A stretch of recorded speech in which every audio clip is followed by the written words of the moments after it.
ఈ దమనకాండ ఆపుతారనే విశ్వాసం మాత్రం మాకు లేదన్నా. రైట్. ఇదే విషయంపై ఒకసారి ప్రోగ్రెసివ్ ఆర్గనైజేషన్ ఫర్ ఉమెన్స్ నాయకురాలైనటువంటి సంధ్య గారు కూడా మనతో ఉన్నారు. సంధ్య గారు మీ వీడియో ఆన్ చేయండి మ్యామ్ ఒకసారి. అలాగే రాఘరెడ్డి గారు మీరు కూడా వీడియో ఆన్ చేయండి మ్యామ్ సార్. రాఘరెడ్డి గారు, సంధ్య గారు ఇప్పుడు ప్రస్తుతం ఉన్నారండి? సంధ్య గారు, ఇప్పుడు ప్రస్తుతం మనం చూసినట్టయితే ఈ రోజు ఆపరేషన్ కగారుపేట 2027 వరకు పూర్తిగా 2026 మార్చి వరకు పూర్తిగా నక్సలైట్ల నిర్మూలనే ధ్యేయంగా ఆపరేషన్ కగార్ను మొదలుపెట్టినట్టు కేంద్ర మంత్రి అమిత్ షా చెప్పారు.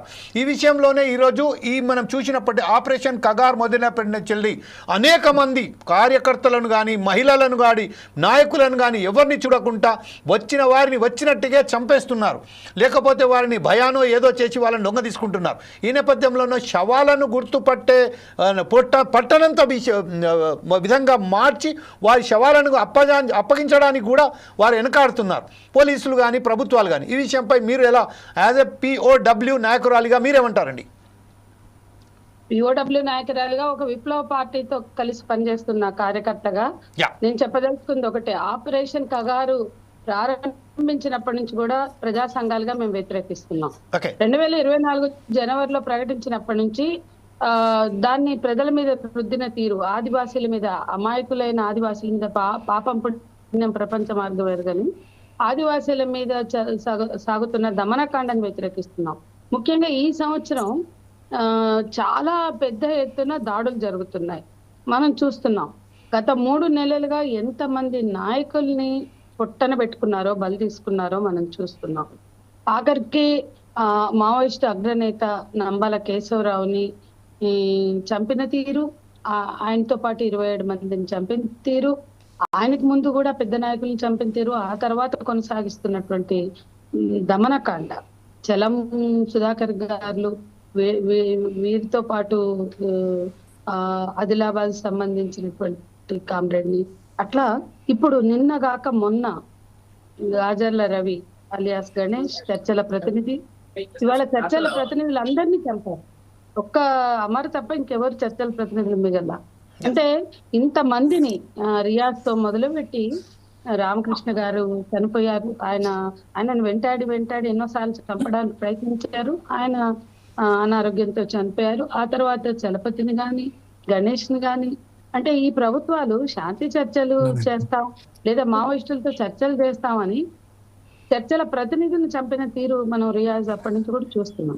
ఇకపోతే ఇప్పుడు ఆపరేషన్ కగార్, అసలు ఆపరేషన్ కగార్ ఇంతకుముందు మాట్లాడినారు శ్రీధర్ గారు, ఆపరేషన్ కగార్ అని ఎవరికి హామీ ఇవ్వడానికి అంతిమ యుద్ధం అని పేరు పెట్టారు? అంతిమ యుద్ధం అని ఎవరైనా పెట్టుకుంటారా? అంటే రామ్జీ గోండు, కొమరం భీము తదితరులు చేసిన పోరాటాల్లో కూడా అది అంతిమ యుద్ధంగా లేదు. బ్రిటిష్ వాళ్ళకి వ్యతిరేకంగా వాళ్ళు గుండె చూపి తెగించి చేసిన పోరాటం ఆ తర్వాత అనేక హక్కుల సాధన వైపుకే దారి తీసింది తప్ప అది అంతిమ యుద్ధంగా లేదు. అంటే వాళ్ళని చంపినంత మాత్రాన అది అంతిమ యుద్ధం అయిందా? రామ్జీ గోండుని చంపారు, కొమరం భీం చంపారు, అది ముగిసిందా? ఆ తర్వాత అనేక రూపాలు దాల్చి హక్కుల సాధన 170, 5th షెడ్యూల్, 6th షెడ్యూల్, పెసా చట్టం, ROFR ఇవన్నీ కూడా పోరాడి సాధించుకున్నటువంటి చట్టాలే, హక్కులే. ఇవన్నిటి వెనక ఆదివాసీల పోరాటాలు ఉన్నాయి, ఆదివాసీల అండగా విప్లవోద్యమం ఉంది. ఇవాళ ఆపరేషన్ గ్రీన్ హాంట్ అని మొదలుపెట్టి ఆపరేషన్ సమాధాన్ ప్రహార్ అని పెట్టి ఇక కార్పొరేట్లకి హామీ ఇవ్వడానికి అంతిమ యుద్ధం అని మోడీ షా ప్రభుత్వం పెట్టుకుంది. ఎవరం మాట్లాడినా మేము అనేక సందర్భాల్లో మాట్లాడాము. నిన్నగాక మొన్న శాంతి చర్చల కమిటీ తరఫున, పీస్ డైలాగ్ కమిటీ తరఫున ఇందిరా పార్క్ దగ్గర 3000 మందితో ధర్నా జరిగింది. ఆ ధర్నాలో మేమే 1000 మందిని తీసుకొచ్చాం న్యూ డెమోక్రసీ పార్టీగా.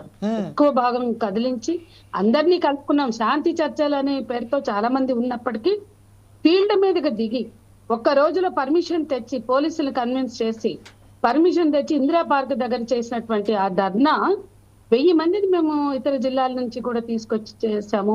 అలాగే మొత్తం 3000 మందితో జరిగింది అన్ని పార్టీల భాగస్వామ్యంతో.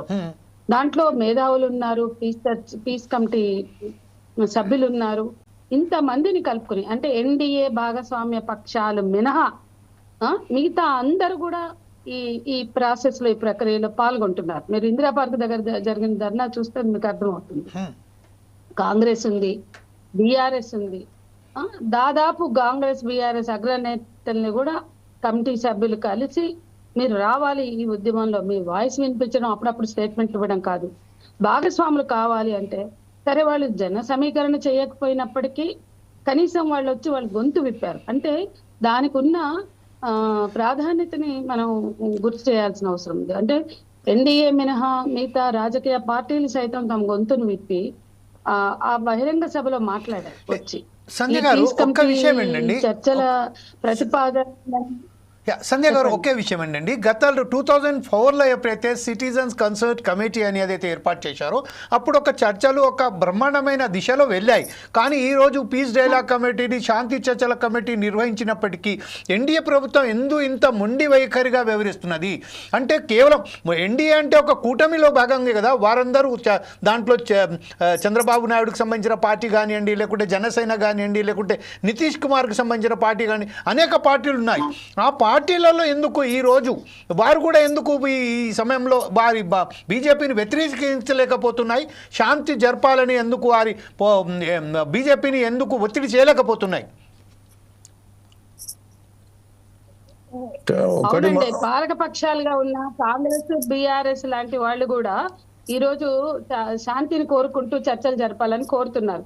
కానీ ఎన్డీఏ మిత్రపక్షాలు మాత్రం ఇవాళ ఎన్డీఏ మిత్రపక్షమే నిన్న జరిగిన గణేష్, అరుణ తదితరుల ఎన్కౌంటర్ లో ఆంధ్రప్రదేశ్ లో జరిగాయి. నిన్నటి దాకా ఛత్తీస్గఢ్ లో చూసాం, ఇవాళ ఆంధ్రప్రదేశ్ లో జరిగాయి. ఎందుకు ఆంధ్రప్రదేశ్ లో జరిగాయి అంటే ఎన్డీఏ భాగస్వామ్య పక్షంగానే ఈ రకమైనటువంటి దారుణానికి ఒడిగట్టింది. అందుకని ఇవాళ ఆపరేషన్ కగార్ విషయంలో డెస్పరేట్ గా కార్పొరేట్లతో కుమ్మక్కై మనం అందరం చెప్తున్నాం, ఇంతమంది సిఆర్ కూడా చెప్పాడు, అన్ని దోపిడీలు అయిపోయినాయి, అన్ని వనరులు కలాసైనాయి, గల్లంతైనాయి.